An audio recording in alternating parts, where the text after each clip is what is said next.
So, kung di po ako nagkakamali, that's 4 na cheque. Tama po. Yung 4 na cheque pong yun ay aabot ng 500 million pesos. Tama po ba yun? Tama po. Okay.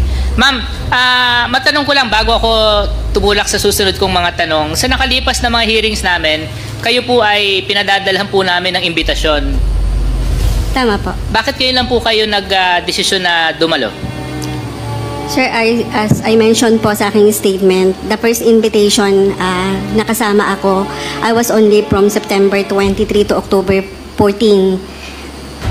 And then, for the second invitation po, nakasama rin ako because of the matagal kong absence is marami po akong backlog. So, I have to attend to many tasks, Your Honor. Kaso lang alam niyo naman po yung kahalagahan ng mga pandinig na ito. Bakit hindi niyo po binigyan ng sapat na importansya para po makadalo sa Committee ng Good Government? Sir, that is the reason po na nag-attend kami ngayon. But after receiving a subpoena?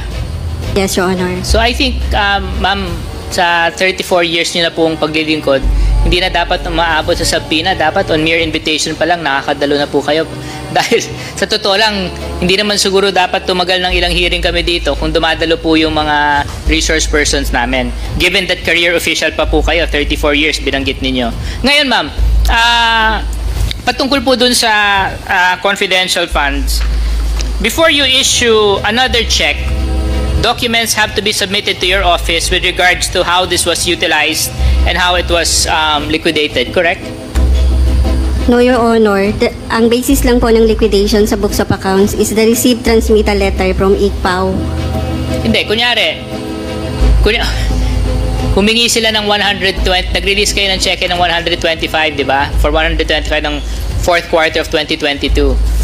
For you to issue another disbursement document, they have to submit the necessary requirements as to how the previous 125 was utilized, correct? Hindi po. Ang basis po ng liquidation, once receive ang transmittal letter, duly stamp received by ICPAO, yun po yung time na iti-take up ko ang liquidation sa books of accounts. So, liquidated po yung cash advance. Upon request of the next issuance of cash advance, I will issue po certificate of unliquidated cash advance for the STO. Okay, kasi tulad po kasi nung nabanggit ni Congresswoman Zamora, nakasulat po kasi dito, supporting documents are complete and proper. At naka-affix po yung signature nyo dito. Yes, Your Honor. That is pertaining to the supporting documents for the issuance of cash advance. Yeah. So when it comes to the supporting documents, can you just enlighten me and educate me? What are these supporting documents that need to be complete and proper before you issue another cash advance? For the issuance of cash advance, Your Honor, the disbursement voucher and the ORS should be supported with special order of the designated SDO, the approved banding from the BTR, the physical and financial plan of the fund, the specimen signature of all the disbursing officers of the ORS and DB, the SBR or the copy of the GAA, and the notice of cash allocation, Your Honor. If it is a succeeding cash advance, it should be supported with certification of no unliquidated cash advance of the SDO. At lahat po ito natatanggap ninyo? Yes, Your Honor. At bago po kayo mag-issue ng disbursement, dapat tinitiyak nyo na kumpleto lahat? Tama po. At hinihimay nyo lahat ng mga dokumento, lahat ng mga papeles, lahat ng mga pinadadala sa inyo? Tama po. Sino po nagpapadala sa inyo ng mga dokumentong ito? Nanggagaling po ang mga documents routed from Office of the BP. Saan po galing? Office of the BP po. Galing sa Office of the Vice President. Sino po ang nagdadala sa inyo ng mga dokumentong ito? It was routed po through administrative officer. And who is this administrative officer? Hindi ko po kilala since tinatanggap din po siya ng AO ng accounting division, and once received in the accounting division, ira-route po ito sa table ko. So, hindi nyo po kilala yung nagpapadala ng mga dokumentong ito sa inyo?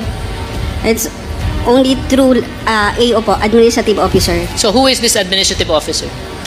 Sir, hindi po ako nakapag-interact sa administrative officer since ang documents is in-hand, pino-forward lang sa akin ng accounting staff mismo. Hindi, kaso lang considerable yung amount, ma'am eh. Ang laki. At dahil nga nabanggit din na, administratively and for whatever cases that may be filed or be seen na may liability, kasama po kayo sa mga liable. So I would assume that a certain level of consciousness on your part when it comes to the documents being submitted to you will be exercised, especially in the manner of who is submitting to you those documents. Yes, Your Honor. It was routed through a sealed envelope or in a folder with marked confidential on it. At sino po ang nagpapadala sa inyo nito? Sa Office of the BP po.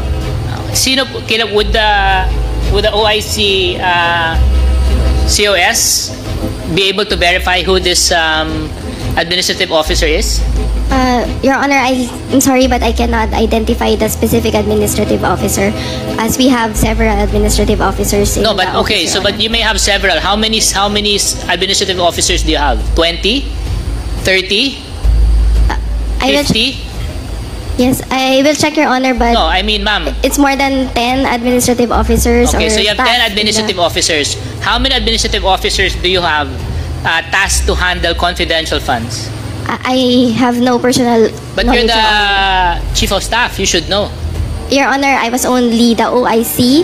Before of the Office acting of as the Chief. OIC, what was the position that you held in the office of the Vice President? I am the Director for Administrative and Financial So Services. therefore, as Office, Your Director Honor. for Administrative and Financial, you would know who the administrative officer is in handling the confidential funds. I mean, it's a big fund.